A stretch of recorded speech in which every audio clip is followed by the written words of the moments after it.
सुनाई दे रहा है आपको? चलिए आइए।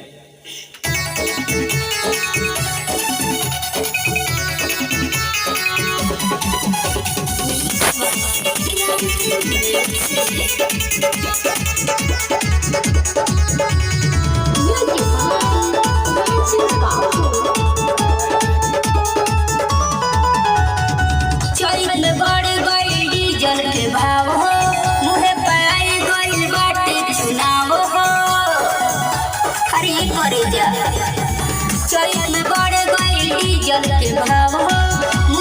आई गइल बाटे चुनाव हो, बन कर बतिया के झूठ सच माजल। तोरी के रेट बोलल बुकाए काजल सुना तोरी के रेट बोलल बुकाए काजल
दर्दी तारा लाज नहीं लागल।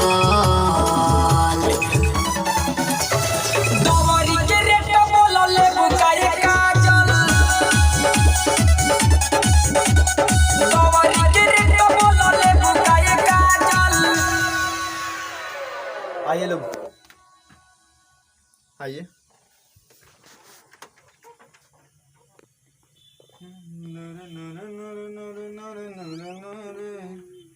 आइए बैठिए प्रेमी जी और नसीली जी बैठिए लोग। और इन्हें उसे कहनी चाहिए। नमस्कार प्रणाम। दौरी के रेट कालेबू एक काजल और वह सबके कैसन लागल जरूर बताई, कमेंट करी, लाइक करी और शेयर भी करी। और ये गाना गौनी हलो आनंद प्रेमी जी, निशा नसीली जी। तो निशा जी से दो सब सुनी। नमस्कार, हम निशा नसीली। ये गाना कैसा लागल जरूर बताएं लोग।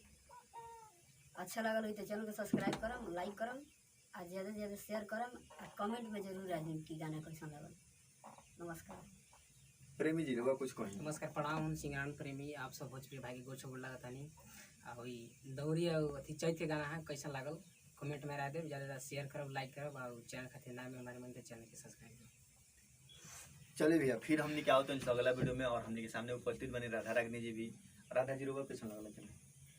नमस्कार प्रणाम, हम सिंगर राधा रागनी। गाना बहुत अच्छा लगला। अब रवा सबको कैसा लगा जरूर बताएं। अच्छा लगे तो शेयर करम, लाइक करम और चैनल को सब्सक्राइब जरूर करम। नमस्कार। और हमने के लगे बैठल बनी शिव भाई, शिव सक्सेना जी। बड़ भैया शिव भाई से दो चार शब्द सुने के। बड़ भैया ए महाराज मुड़ी का हिला होता बोली भैया। नमस्कार, हम का बोली महाराज बोली। गाना बहुत ही बढ़िया बा, जरूर सुन लो। चैत के हो, बहुत ही बढ़िया बा और शेयर करे 10 गो लोग और भी सुने। चलिए भैया फिर हमने क्या होता है अगला वीडियो में, और कैमरा करल बनी उपेंद्र उज्ज्वल जी, फिर होता है अगला वीडियो में। नमस्कार।